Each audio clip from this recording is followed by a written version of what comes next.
Bueno, comenzamos. Bueno, pues bienvenidos a una nueva edición del Seminario de Investigación del Departamento de Filología Europeo. En este caso, la edición número 117, a cargo de una de las queridas organizadoras, que es la profesora María Paz. Actualmente catedrática de Filología Griega en la Universidad Complutense de Madrid. Durante muchos años profesora en esta casa. Y junto a ella, el profesor Luis Arturo Guichard, al cual todos conocéis. Entonces, bueno, como no necesitan presentación, porque ellos mismos ya se presentan por sí solos y su trabajo les precede, les doy ya la palabra para la introducción que nos van a hacer a esta nueva historia de la literatura griega clásica, que de verdad merece mucho la pena y os aconsejo que os compréis en cuanto salgáis de aquí, si no lo tenéis ya. ¿Vale? Gracias a los dos por acceder a participar en el seminario y a Maripaz por haber venido desde Madrid hasta aquí. Gracias. Muchísimas gracias.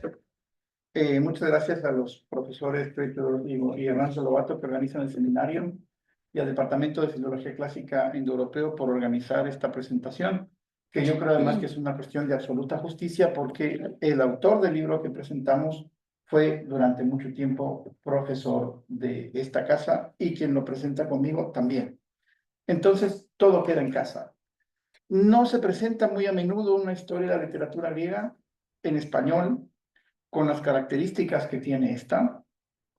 Bueno, quienes han estudiado literatura griega aquí conmigo, que me temo que es la mayoría, saben que yo soy un ferviente converso o creyente en las literaturas griegas de autor.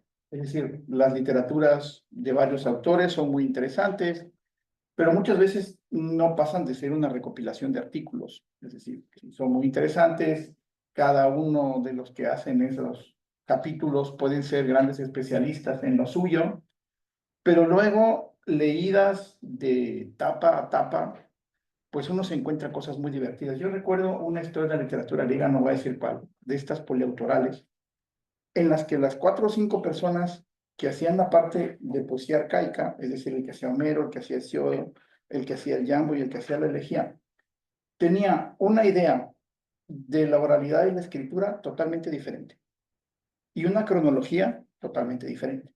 Entonces, uno leía los 5 capítulos y tenía 5 ideas totalmente diferentes del asunto. Yo no sé, un estudiante, ¿qué hacía con eso? Yo siempre he preferido, por eso, las historias de la literatura griega de autor, que a lo mejor pueden perder en profundidad en alguno de los capítulos, pero ganan, yo creo que esto es algo muy importante en punto de vista, y ganan en unidad. También quienes han estudiado conmigo saben que yo soy un fan perdido de de la historia de la literatura griega de Luis Enrico Rossi, que me sigue pareciendo a fecha de hoy la mejor que existe. Y que prefiero esa historia de la literatura o incluso la de Albrecht Dürer o la de algún otro autor, digamos, que haya hecho el conjunto, porque aunque uno pueda estar más o menos de acuerdo en cosas puntuales, pues hay una persona y una sola persona detrás. En el caso de este libro, yo creo que algo interesantísimo es que quien está detrás, y creo que es la característica más importante de esta historia de la literatura, es también un gran lingüista.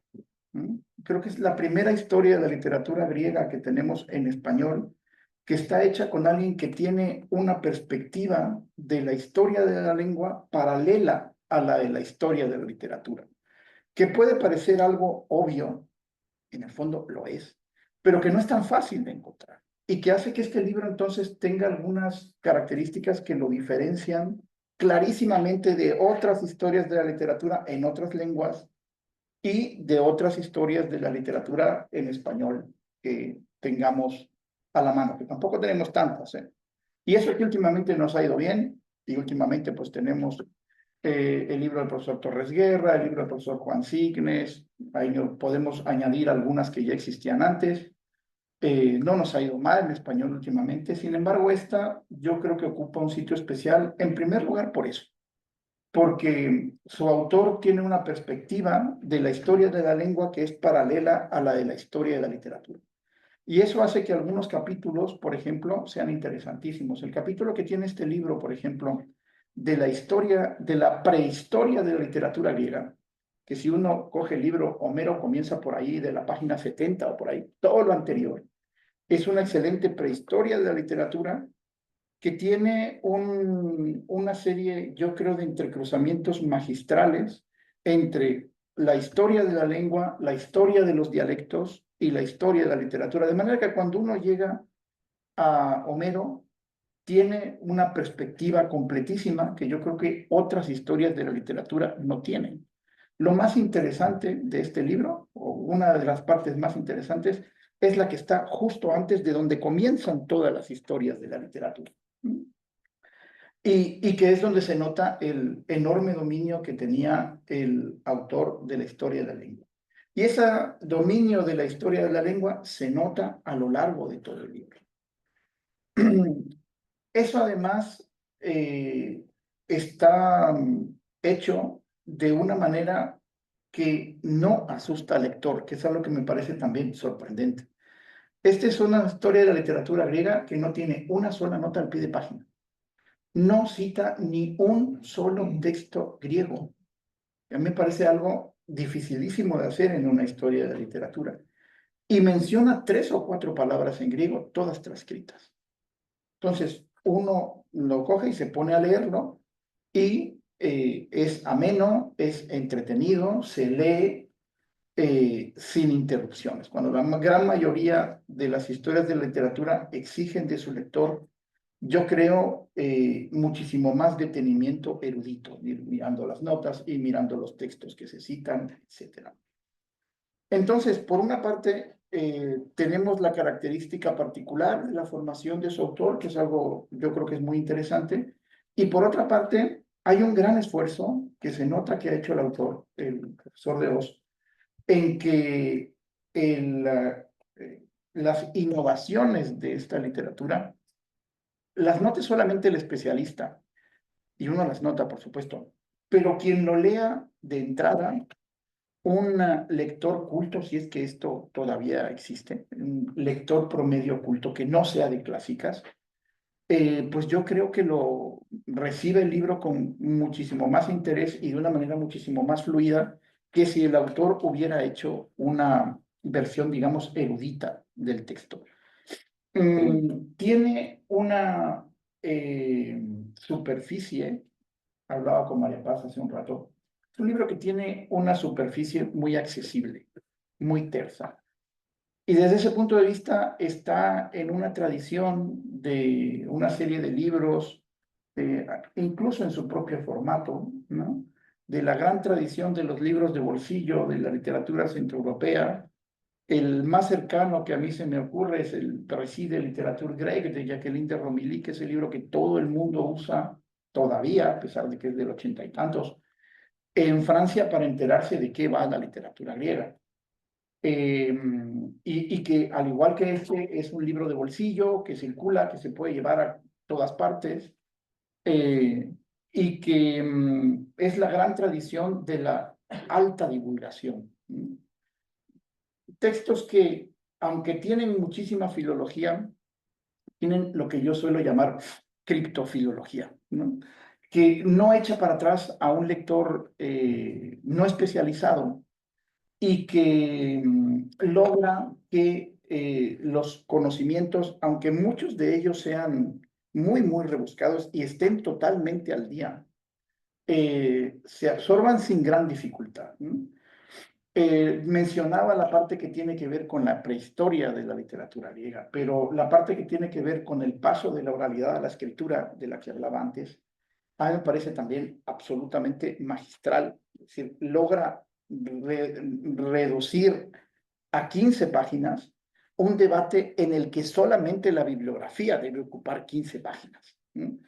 Y mencionando 2 o 3 nombres que son los fundamentales, donde el autor logra ver sus querencias y más o menos con quién está de acuerdo, y con una gran sensatez también, siempre diciendo, esto es la comunis opinio y esto es más o menos a lo que hemos llegado, el consenso de los especialistas. A mí me parece más bien esto. Es un libro que deja bastante claro qué es opinión del autor y qué es más o menos adquisición de la filología, que también creo que es algo muy valioso y que en definitiva hace que mm, toda la historia de la literatura griega de época arcaica y clásicas, imagina todo lo que es, quepa en un libro de este espesor, que ya con eso se dicen muchas cosas, ¿no? Que además, por cierto, está publicado en una colección, mencionábamos antes de empezar la charla, que pertenece también a esa gran tradición de la divulgación de alta calidad, que circula muchísimo a un precio absurdo. Todos nosotros cuando éramos jóvenes nos dejábamos no se sabe cuántos meses de ahorros para comprar el Esqui. ¿Os acordáis del Esqui? El librote ese de Gredos rojo, que yo creo que ahora para lo único que lo usa la gente es para sujetar las puertas. eh, Valía una fortuna y uno luego lo leía y decía, ¿cómo es posible que alguien que no le gusta la poesía haya hecho una historia de la literatura griega? Pero bueno, ahora en cambio, ¿cuánto han cambiado las cosas que en un volumen como este, que además existe en versión digital todavía a un precio más reducido, que me parece, vamos, ya absurdo, eh, puede llevarse a todas partes y es totalmente accesible. A mí lo que me parece más interesante, en resumen de este libro, luego le preguntaré cosas a María Paz y ella también nos contará un poco de la introhistoria del volumen, es precisamente, yo creo, estas dos características. Una, que está hecho por alguien que tiene una perspectiva lingüística muy buena y que esa perspectiva lingüística logra integrarse en un estilo y en un volumen que sin embargo es muy accesible, porque el resultado podía haber sido catastrófico, ¿eh? El resultado de una historia de la literatura hecha por alguien que evidentemente se ha leído toda la literatura griega en griego, pero que además tiene unos enormes conocimientos de lingüística, pudo haber acabado muy mal. Pudo haber acabado exactamente en el punto contrario, en un fárrago ilegible. Y creo que el autor ha hecho un gran esfuerzo. Es un autor que es un esfuerzo que se nota y que uno agradece para que no ocurra eso, sino para que sea totalmente accesible. Yo, desde luego, es la historia de la literatura griega que le recomendaría a un lector promedio, aunque mi amigo Vicente Luis Mora dice que eso ya no existe, a un lector promedio que quiere enterarse de qué se piensa de la literatura griega hoy en día. Además, el libro está perfectamente actualizado. Yo no conocía al profesor de Oz personalmente, lo cual es muy raro, porque conozco a María Paz desde que el mundo existe, y nunca nos encontramos tampoco en ningún congreso ni en nada parecido. Personalmente yo no lo conozco. Me sorprendió que muchas de las posturas que tiene en problemas que los clasicistas discutimos hasta la saciedad, como es, por ejemplo, la cronología de la puesta por escrito de los poemas homéricos, en muchas de estas cuestiones eh, tenía opiniones muy vanguardistas que yo creo que en la filología clásica española, hasta hace muy poco tiempo, no es que fueran muy bien vistas.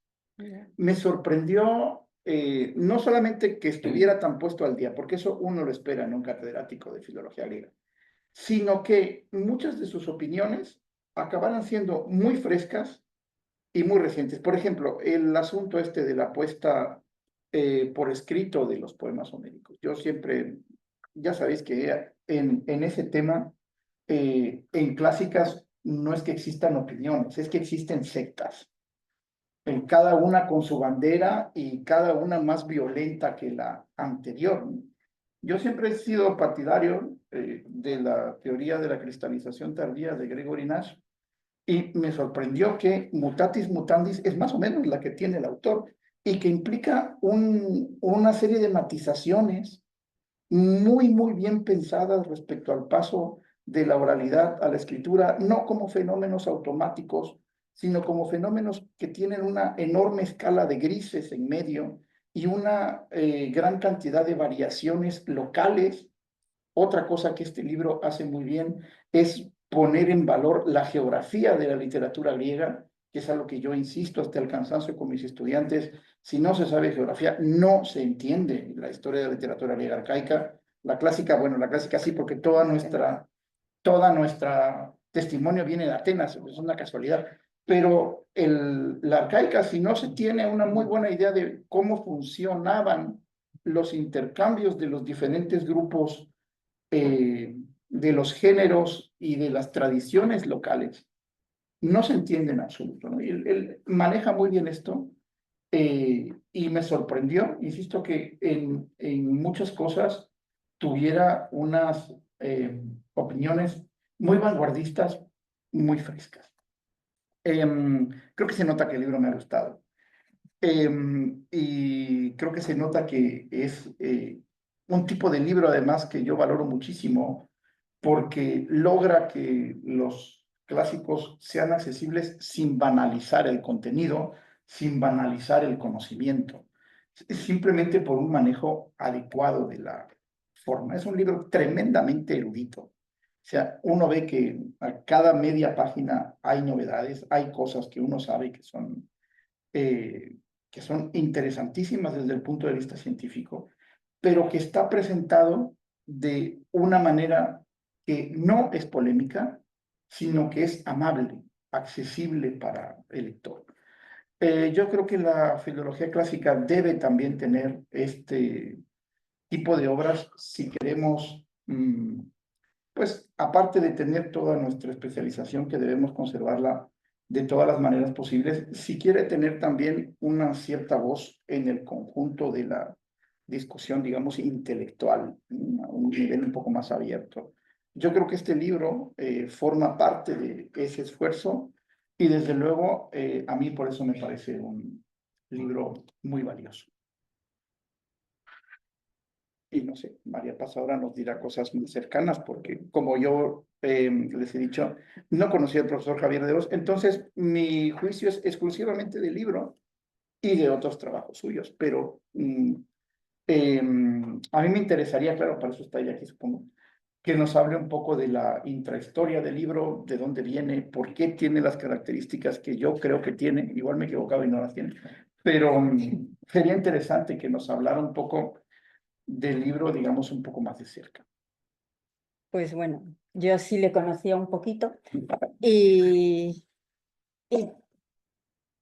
empezaré diciendo que él estaría encantado de que el libro se presentara aquí en la Universidad de Salamanca por las razones que ha dicho Luis, porque además, bueno, siempre tuvo una relación especial con esta universidad, incluso después de irse de ella. Y es la primera presentación que se hace del libro, además, y bueno, yo creo que todo eso le habría encantado, igual que estoy yo encantada de que esta presentación se haga aquí. Yo puedo contar un poco, en fin, agradezco mucho a Luis, también al autor le habría encantado oír todo lo que ha dicho Luis, porque, bueno, han sido unas apreciaciones muy generosas y laudatorias, ¿no? Así lo he entendido yo. Y el libro es un libro que es resultado de muchísimos años, en fin, prácticamente desde que su autor estaba haciendo la tesis que la hizo sobre la composición en Esquilo, que se publicó luego un libro en 1967. Y entonces, pues ya trataba temas de literatura, la tesis la hizo con Rodríguez Adrados, con quien, claro, también tenía otros muchos temas de discusión o relacionados con la literatura, y se dedicó mucho a literatura, sobre todo en aquella parte inicial de su carrera profesional.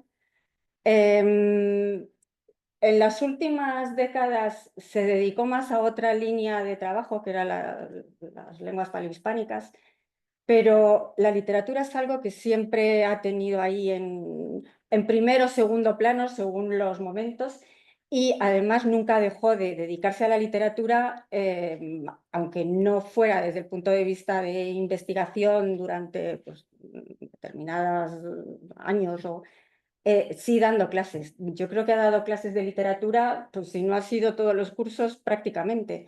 Empezó dando en la Universidad de Sevilla, Aquí en Salamanca dio clase de literatura, pues muchísimos cursos y en Madrid, en la Complutense, también. Entonces, yo creo que este libro en parte es fruto de la preparación y impartir clases de literatura griega durante muchísimos años y es fruto de trabajos de investigación, sobre todo pues, de Esquilo, como decía antes, y la tragedia en general. También trabajó sobre los líricos, sobre Platón, algo sobre Homero. Y luego es fruto también, yo creo, y para mí es una parte importante, yo creo, del libro, mm, de muchísimas lecturas, pero lecturas no solo de los autores griegos, sino de todo tipo de literaturas, fundamentalmente literaturas occidentales, y estudios de literatura comparada. De hecho, cuando estuvo en Salamanca, tuvo una amistad muy grande que pasó a los hijos de ambos, con Javier Coy, que fue el que instauró en la Universidad de Salamanca el estudio de la literatura norteamericana. Y juntos organizaron seminarios, hay un libro en 2 volúmenes que son los géneros, textos y géneros o algo así, ¿no? Que es comparativo. Tuvo también amistad con Víctor García de la Concha, con quien también discutía mucho sobre cuestiones de literatura, y con Emilio de Miguel, que de hecho cuando estuvo en el decanato formaron ahí, yo creo que hubo una etapa, yo no me acuerdo muy bien de aquello, pero creo que hubo una etapa en que estaban en el equipo decanal Javier Coy y Emilio de Miguel con él. Y bueno, claro, todos estos contactos, la organización de este tipo de cuestiones, todo lo que tenía que ver con los géneros, con la composición, todo eso le interesaba muchísimo y yo creo que eso se puede ver en parte en el libro, aunque no aparezca explícitamente, pero o quizá lo veo yo porque sé y he ido viendo a lo largo de los años la cantidad de lecturas de todas las literaturas, sobre todo italiana, francesa, inglesa. Y luego, respecto a las posibles influencias, así como en la línea de lenguas paleohispánicas, siempre ha estado dentro de un grupo grande de colaboradores que han tenido sus proyectos, sus reuniones, congresos. En literatura ha ido siempre muy por libre, muy independientemente, nunca ha tenido proyectos de literatura griega. No ha tenido colaboraciones de tipo oficial, pero, pero bueno, como decía, siempre ha sido un gran lector y siempre le ha interesado muchísimo. Además, no solo ha leído literatura, o sea, los autores, sino también muchos libros sobre literatura, de crítica literaria, yo creo que es una de las partes, a mi modo de ver, interesantes o que han hecho que el libro pues, haya dado un buen resultado. Respecto a lo que decía Luis de esta concepción del libro de alta divulgación, que es un libro que es verdad que no es muy de datos concretos, sino no es como el Leski en ese sentido, que bueno, el pobre Leski, yo creo que el libro sigue siendo estupendo, pero estupendo para ir a buscar un autor que nadie sabe quién es, y seguro que ahí aparece en el índice. Pero bueno, es un libro con una concepción completamente diferente y es verdad que se parece más a libros pues, como el de Jacqueline Romilly, que por cierto tuvo una gran amistad con ella, estuvo en la Sorbona un tiempo y luego tuvieron contacto. De hecho, yo creo que ella ha sido la primera mujer en un montón de cosas, la primera en entrar en la Académie Française, la primera en la Académie de Belles Lettres, bueno, en varias instituciones francesas, y luego le dieron la Legión de Honor, que yo no sé si fue en ese acto o en otro, en el de Belles Lettres o en otro de ellos, donde él estuvo presente, y Pero yo le he oído contar muchas veces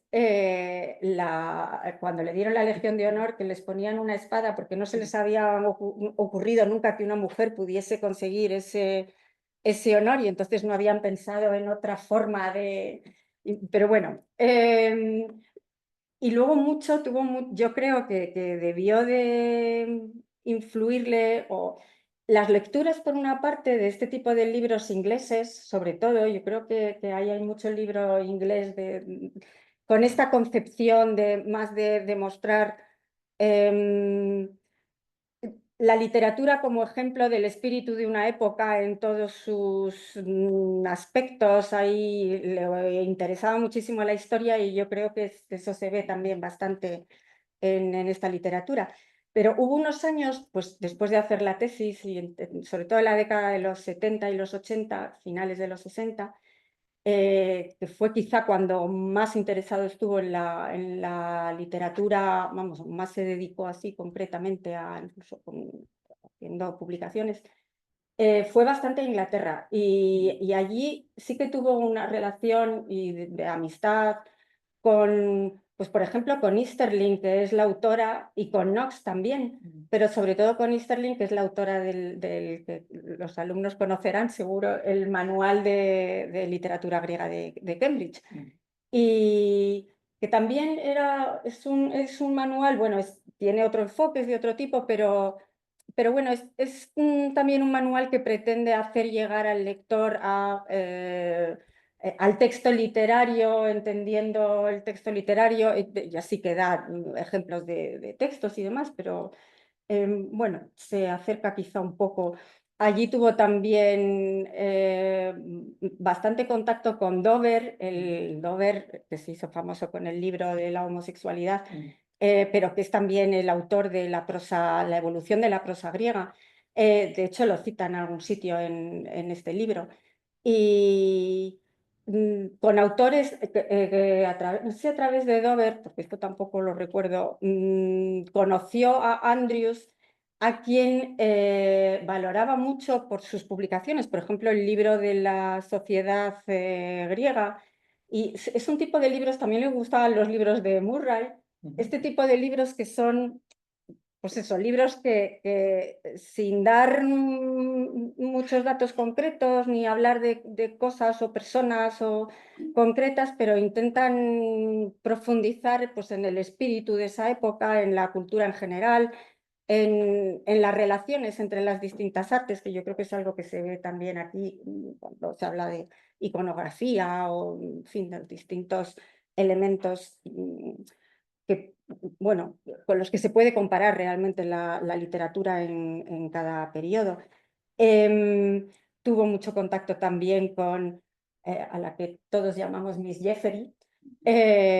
Y bueno, aquí esto tiene más que ver con la cuestión de la escritura, que yo creo que es uno de los temas centrales del libro, la preocupación por la escritura que la tuvo durante toda su vida y se manifiesta en otras muchas líneas de investigación, pero yo creo que en el libro, sobre todo en la primera parte, bueno, y en toda la parte de Homero y los líricos, se ve mucho ese interés por, bueno, la adopción de la escritura, la cultura escrita en general, el uso de la escritura, las posibilidades, eh, lo que la escritura aporta o pudo aportar a la literatura en recursos o si realmente aportaba algo que no tenía la oralidad. Toda esta cuestión se trata mucho bueno, está muy relacionada, yo creo, pues con ese interés por la epigrafía y por la escritura en general. Conoció también, los líricos le gustaban mucho. Yo, bueno, este libro, lo digo en el prólogo, estaba prácticamente terminado, no lo he dicho antes y forma parte del... Estaba prácticamente terminado, de hecho, el libro continuaba con la época helenística imperial, lo que pasa es que de la época helenística imperial no queda más que... O sea, hay digamos, el esqueleto y luego sí que está más desarrollada la parte del Museo Alejandrino y está un poco hecha la parte de Polibio, alguna cosa suelta, muy poco de la época imperial. también es verdad que tengo que decir aquí que una discusión que teníamos frecuentemente era sobre la época helenística y la imperial, que yo a veces le decía que se parecía a Norden, que en su libro de la prosa griega titula el capítulo de la prosa helenística como algo así como la decadencia del mundo griego, algo así. Y yo le decía, es que casi te pareces, porque decía, no tanto la época helenística como la época imperial.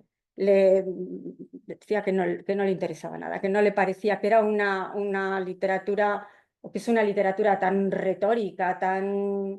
De hecho, cuando yo le dije que iba a presentar para mi plaza de titular en la Complutense una charla de Aristides, le di el disgusto del siglo.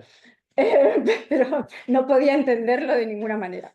Pero bueno, entonces esa parte como iba a costar mucho terminarla, mucho tiempo, yo espero poder hacerlo algún día, pero en fin, decidí cortar al final de la época clásica y sacar esta parte, por lo menos que saliera cuanto antes, y lo otro que ya será un libro en coautoría, si sale, pues, pues saldrá más adelante. De esto, ya digo, estaba toda la parte primera, el capítulo ese inicial, que es como decía Luis, el precapítulo de la literatura, que son creo que 90 partes, 90 páginas, es más de una cuarta parte o por ahí del libro. Todo eso estaba completamente terminado, igual que la parte de la épica. Aunque yo me pregunto muchas veces, ¿a ti no te ha llamado la atención que no se hable o que se hable poco de la Odisea? Porque era uno de los temas, luego sí que sale mucho al hablar de la prosa, la cuestión del cuento popular, de la literatura oral, que pasa a literatura escrita, todo esto. Pero la Odisea era una de sus obras preferidas, si no la obra preferida. Realmente tenía una predilección por la Odisea y a mí me ha extrañado que así como de la Ilíada sí que habla mucho pero bueno, esa parte estaba terminada, o sea que no, sí, era así. Em, Luego yo he completado pequeñas cosas que faltaban aquí y allá, pues, de autores, por ejemplo, toda la parte de la tragedia estaba hecha, pero la parte general de la tragedia, con todos los rasgos de la tragedia y demás, pero faltaban pues terminar la parte de Esquilo, hacer una parte dedicada a Eurípides, de Platón, que a mí es a mí la parte de Platón me gusta mucho como una parte de Platón.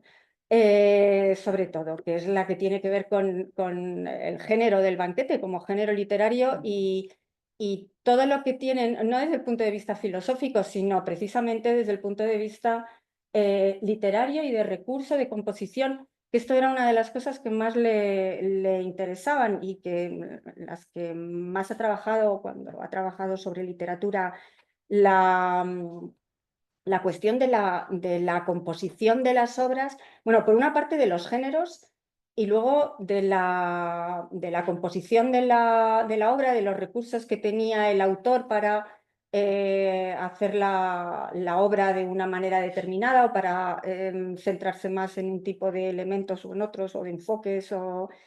Y en el caso de Platón, a mí esa parte pues eh, me gusta. Más allá de los elementos pues, típicos que se dicen en la literatura o el enfoque general. Y bueno, como digo, pues sí, faltaban pequeñas cosas que yo he rellenado de la mejor manera que he podido. No es fácil, me lo tuve que leer entero un par de veces para intentar que no se notaran los cortes, el paso porque a veces sí que había algo que estaba prácticamente, incluso había alguna cosa que tenía 3 líneas y había que completar un párrafo, pero bueno, como digo, estaba prácticamente completo. Y luego, bueno, por lo que comentaba antes de estas posibles influencias de gente y de los libros de alta divulgación tan típicamente ingleses, que pasó allí mucho tiempo, estuvo también bueno, me he ido al otro tema a raíz de hablar de los líricos que le gustaban mucho y tuvo amistad con Page, al que fue una estancia y llevaba una carta de Fernández Galiano, porque de los filólogos españoles de entonces, aparte de Adrados, tenía también mucha amistad o tuvo con Fernández Galiano, con Luis Gil, aunque en una época ya un poco posterior. Y, y bueno, a Page fue a una estancia pues en los años finales de los 60 o comienzos de los 70 con una carta de Galiano, como decía. Y luego tuvo mucha amistad con Jeffrey Arnott, que claro, bueno, una amistad hasta el punto de que sus hijas y yo hicimos intercambios para aprender inglés, español y Arnott, que a lo mejor para los alumnos ya, y además corresponde ya sobre todo a la parte helenística, pero era un gran experto en Menandro y en el teatro y algunas cosas de poesía helenística. Y luego, pues algunos italianos que curiosamente conoció, sobre todo en Inglaterra, alguno en Italia, pero con Gentili o con Gigante también, y hay, bueno, hay cartas y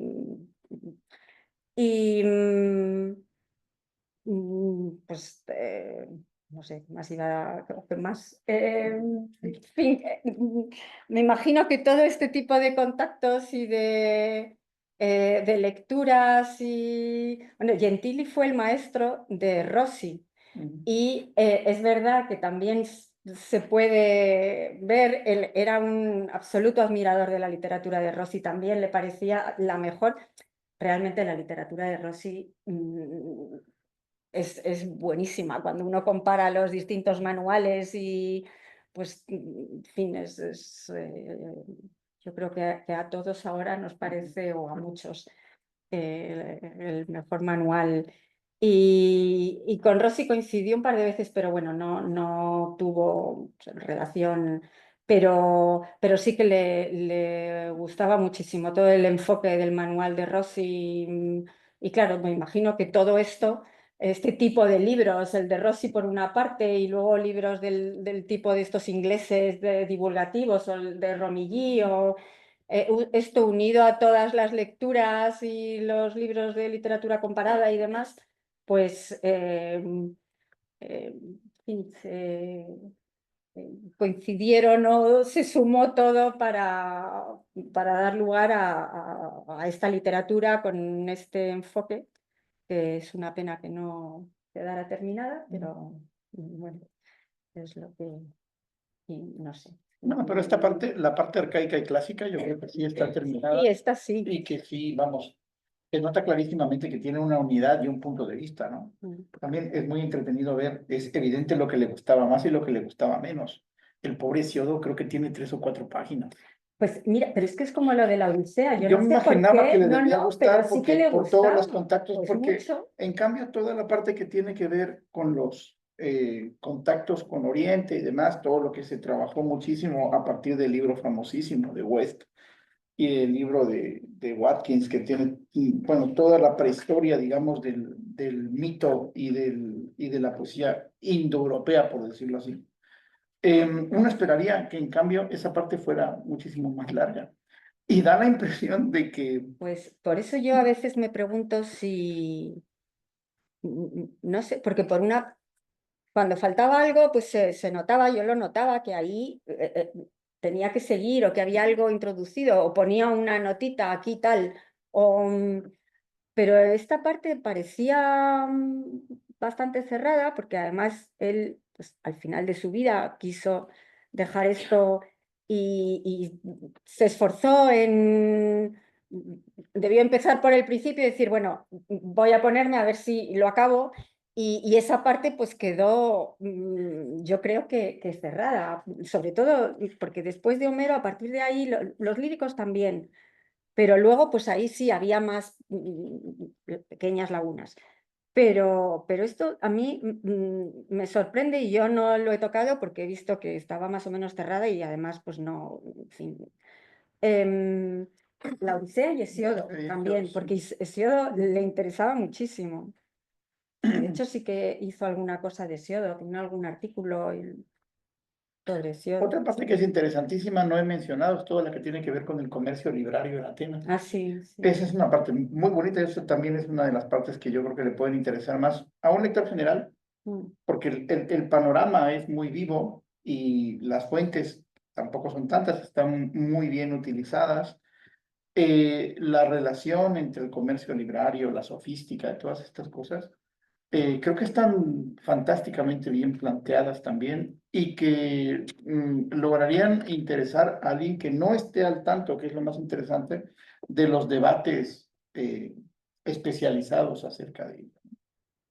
Muy bien.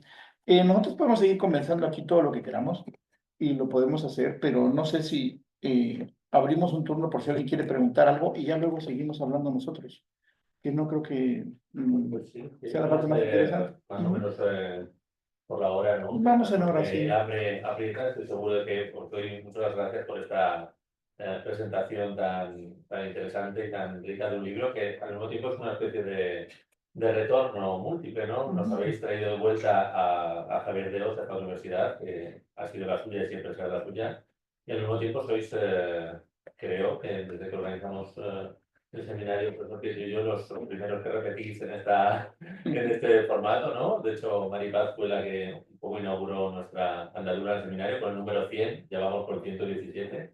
Tenemos mucha participación y mucha frecuencia en los seminarios, como se puede apreciar, y estoy seguro de que el público tendrá algún comentario, alguna pregunta, alguna curiosidad. Sí.